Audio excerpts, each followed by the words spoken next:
Alright guys, welcome back. Scott Matthews, Latrobe Valley Airport. What is it? We're about midway through March, I guess. Outside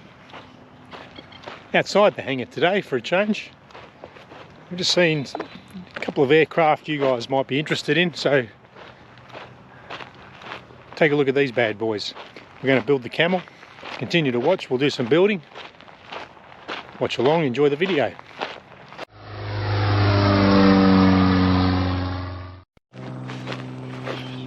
Okay. As the grasshoppers take flight, have a look at these things. Big firefighting. When I say things, there's two of them. So that one's got a I know nothing about these. 4-door. Oh, 2 doors on this side anyway. Like a dual cockpit. Huge big water tank underneath. Big floats. Extra fins on the horizontal tailplane. They look like an add-on to me, the way that stay, or the stay looks like an add-on. It's very busy down the back here. No one's yelling at me yet, but I'm not touching, just looking. Water rudders. This thing's huge. Here's little old me down here.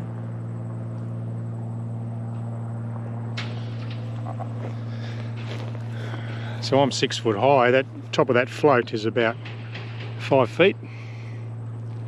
Long way up. Yeah, dual seater. What else we got? We've got inward vents there. Little vortex generator looking fences. Some sort of intake. A handle presumably to climb up.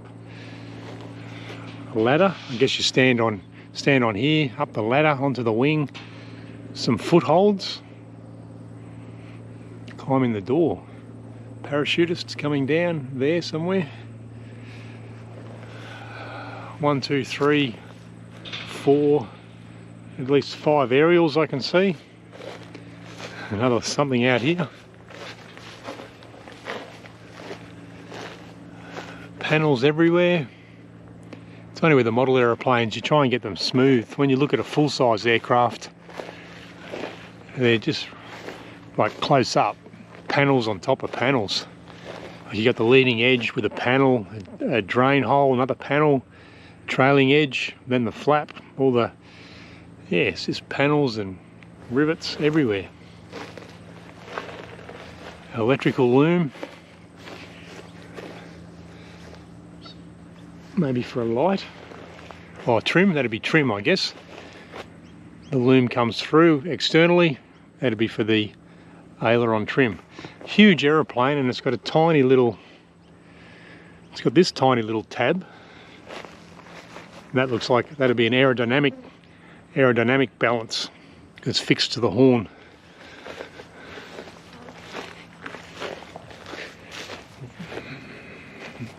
Have to be retractable gear, I'm guessing, or is they? Let's have a look. Oh, here's how you get up. Steps up on top. Another step. Alright, so I think the GoPro may have frozen up there somewhere. I think I got round here somewhere to the steps. You can climb up the steps on the side. I notice it's got the water line there. So it must scoop the water through the floats and somehow pump it up. Obviously there's an air-driven pump there. Once again guys, I know nothing, I'm just guessing. I just love the detail on the side, the height of this thing. Unbelievable. Make a good scale project guys. So much detail. And most of it you can buy from Bunnings. Unbelievable. I've said that a few times there. Yeah, a lot of detail underneath there.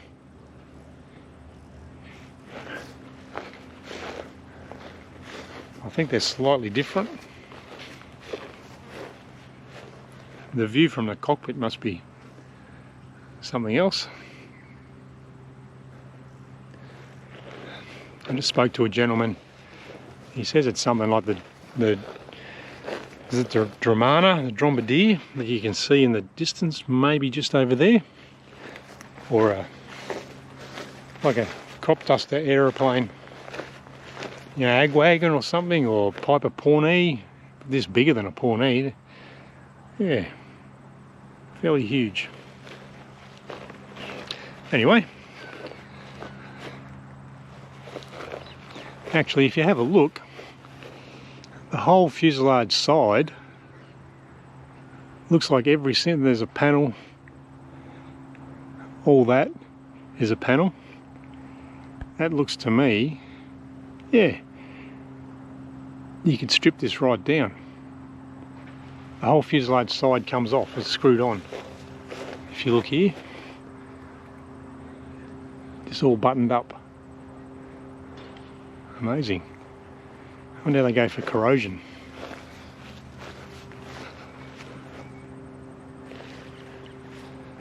Australian registration. The gentleman over here was just telling me they've just got back from Europe or somewhere for the firefighting season. Now they're in Australia. They've been out today because I was at my daughter's athletics carnival and I saw them fly over. And there you go. Here's the a quick tour around the single seat. That looks better, looks cool. The cockpit on that. Fireboss pays with a P-A-Y apostrophe S. First aid kit in the compartment. Rescue. ELT inside, emergency locating transponder maybe. The elevator has got, looks like, not sure what that first one is, maybe elevator trim, maybe on the whole tailplane, and then you've got a trim tab on the elevator. Now this one hasn't got the stay or the strut like the other one I showed you, I think. Might be an aftermarket thing. Have a look at the rudder control horn there. See, that's like a geared tab, I believe, through some sort of bell crank arrangement there.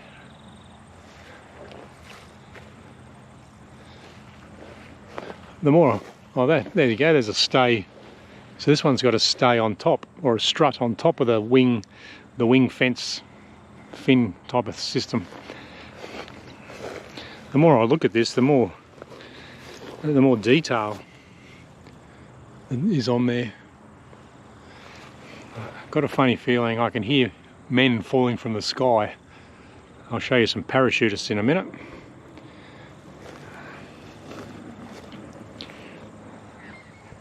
You won't know what I mean unless you've heard it, but you can hear people falling from an aircraft.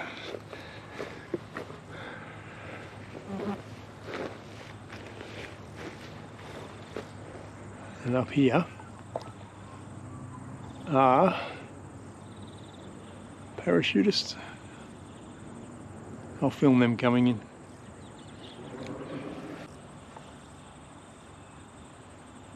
Actually, no, I won't. It's not a parachuting channel. They all survived.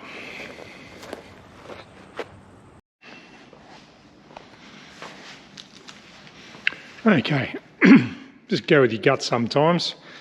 Well, and also the reviews. I read the reviews and these have had issues. So I've got this big chunky guy, which will have the 80 amp fuse in there, and I'll put lock nuts on top of these studs as well. I'll finish that job off and then that'll be complete. I think I'll pull the fuel tank out today. Just bite the bullet, pull the fuel tank out. I need to leak check that. I'll probably need to put it back in so I can run the fuel lines. Yeah. Sorry, run the throttle cables. Cables plural, one's throttle, one's mixture. I've done some research on the TBI. I've got about 40 pages of information on the TBI. I've got to pull the exhaust off. We're going to put the air fuel ratio gauge in here. I've got a bit of a quandary, if you like. So the fuel pump supplied has 5/16 barbs, and the fuel pump on the engine has 1/4 barbs. So you sort of I need a fuel filter. I think I'll get one with unions on it, so one can be 1/4 and one can be 5/16, and that'll be where I change hose sizes. I need to make a scavenge pump, a big heavy dude, mount for that. Finish the dashboard, which I think I'll play with.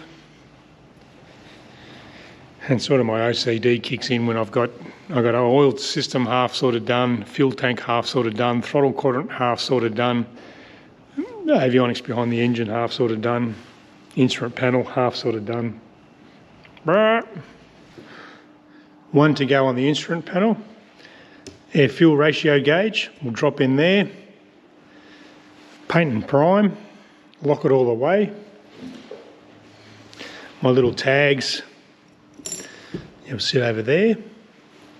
Now I went down and I was going to go to the engraving shop. I think I'll have a play. I found a brass hinge, brass plated, which may go a bit funky if I use it on the grinder.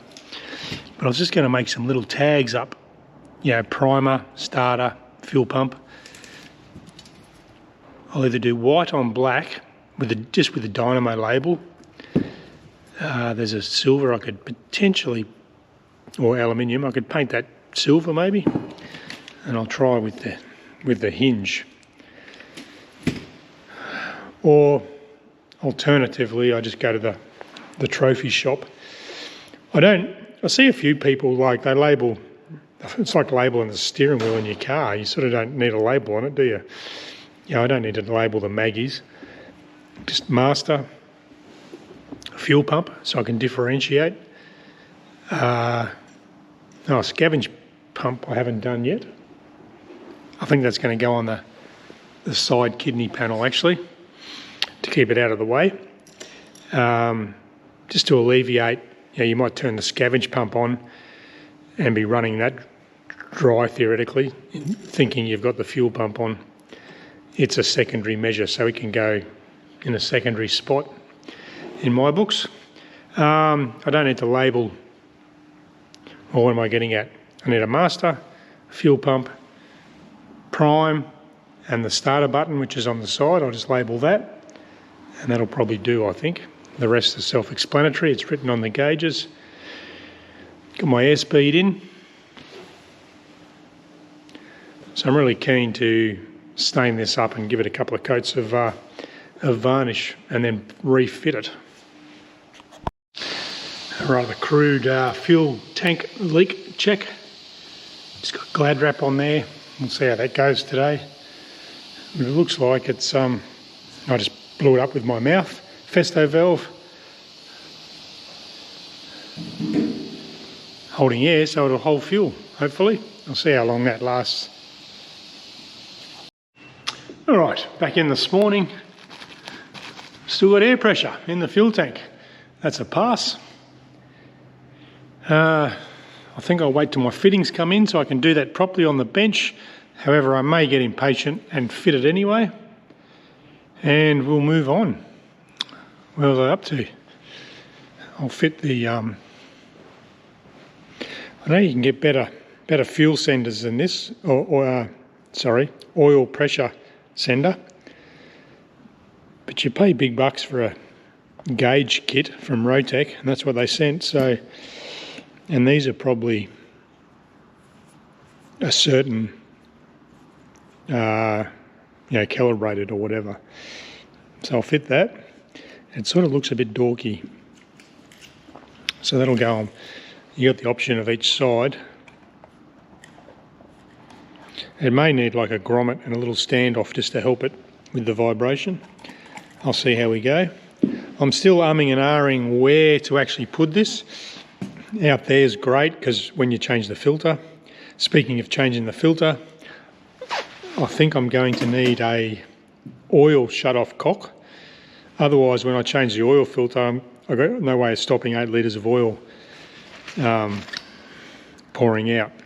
So, probably an oil shut-off cock just for ground maintenance, and a fuel shut-off cock, which obviously will be lock-wired in the open position. I've got some bolts to change on my scavenge pump. With this guy, I've actually marked it. So oil comes in, that goes to the vent and that goes to the engine. So I assume, like everything, you want to keep things as short as possible. So the engine, oil in on the engine is there between the cylinders. So maybe this guy is better suited down here somewhere. But also I need the carby on and the cables. Let's do that first. Another foreseeable issue that I have with this is the carby or the throttle body, TBI.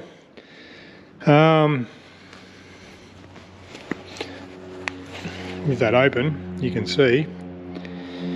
Now that is going to sits in behind the distributor, or the starter motor there, between the starter motor and the alternator, but it's going to sit sort of in relation to the firewall somewhere there.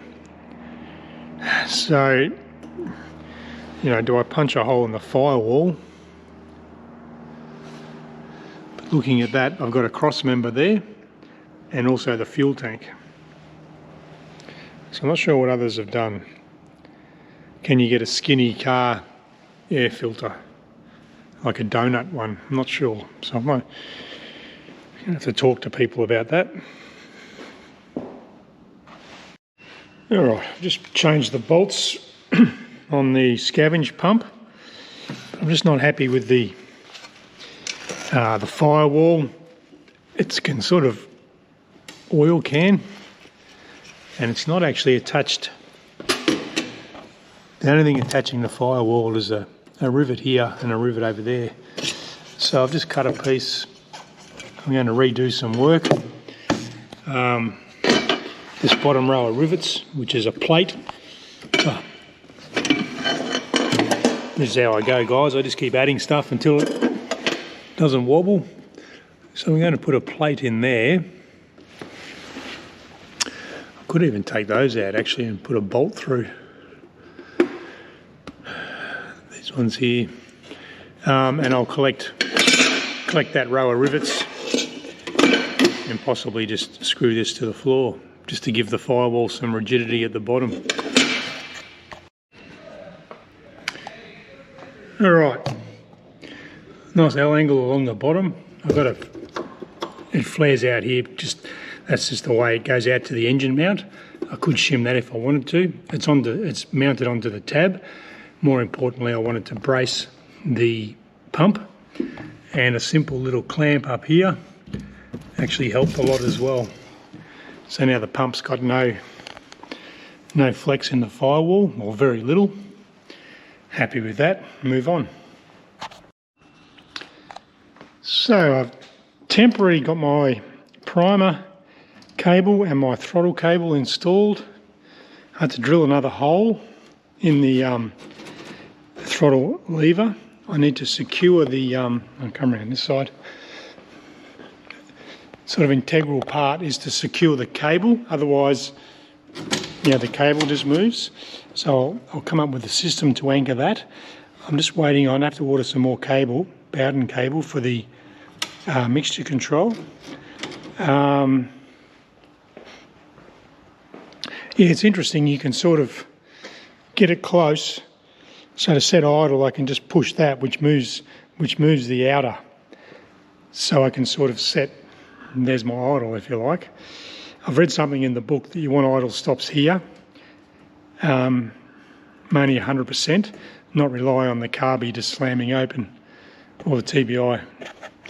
A little note to myself to split pin the clevis pins on the back that aren't done yet.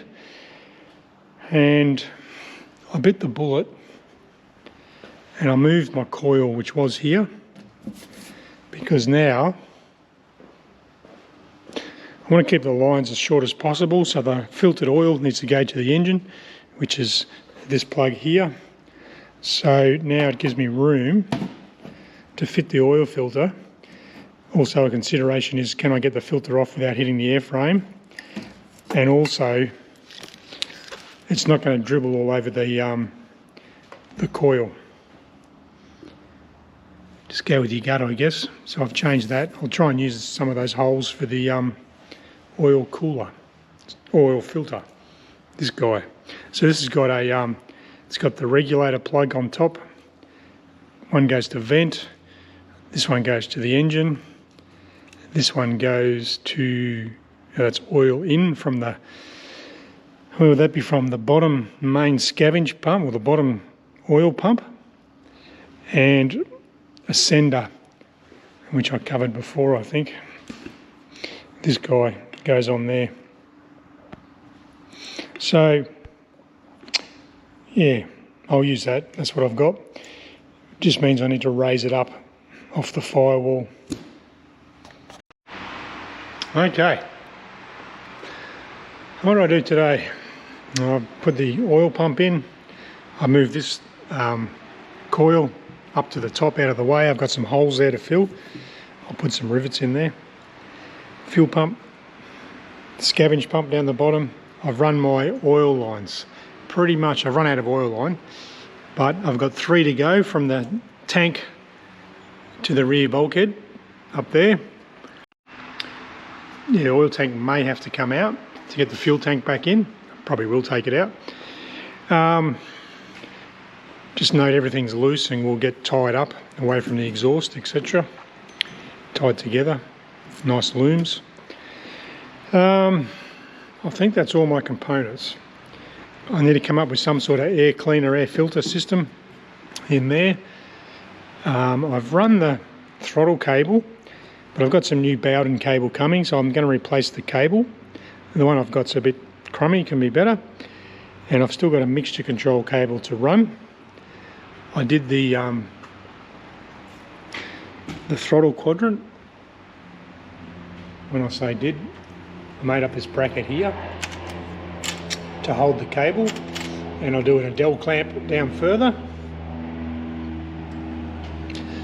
I got my oil filter block in. That's on little legs, little DA50 engine mounts. Mounts that to keep the sender off the firewall. Close to the starter motor, but plenty of room, nothing should move. What else? I've run all my oil lines, all up to the vents at the top, to the engine at the front. Now I put a, this here, I might rethink this here and put a 90 degree there on the oil tank where that comes out. It has, well, I don't know, it's okay at the moment. So I Adele clamped my, I put a shut-off valve in. The reason being, I'm going to have 6 to 8 litres of oil. I'm not sure what that holds. A lot of oil sitting in there, potentially hot oil. And if I get a leak, I blow a hose, it's it's see you later oil. So I figured I could sort of get in there and cut the lock wire and turn the tap off. Maybe save a bit of oil and a bit of mess, save a whale or two. So obviously that needs to be lock wired open, which it is at the moment, temporarily. And just be careful things don't touch the exhaust, I guess.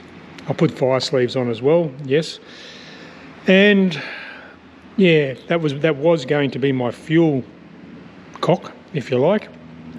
But what I'll do now is I'll buy another one of those for the fuel system, and that'll go on the fuel tank, potentially in the cockpit But I'll have to hop in and see if I can actually reach down there to physically turn off a fuel tap should the worst arise, worst case. The tank is over here, fuel tank. Still showing signs of air, which is good. I'm not sure about a drain plug. I think I'll just plug that up for now. And we'll move on from there. So I need some more oil line to finish that job.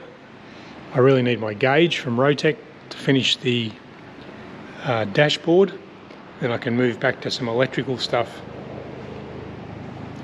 So as things come in the mail, I put them in the aircraft. Alright guys, hope you enjoyed that video. Something a little bit different at the start there, seeing some different aircraft. Plugging away, it won't be too long. I'll drag it outside and see if it starts. When I say too long, give me a month maybe. Still a lot to do. I'm at that 90% done, 90% to go stage. Once we engine run it, get it to a point where I'm happy, I'll put the wings on. And who knows what happens next. Thanks for watching. See you on the next one.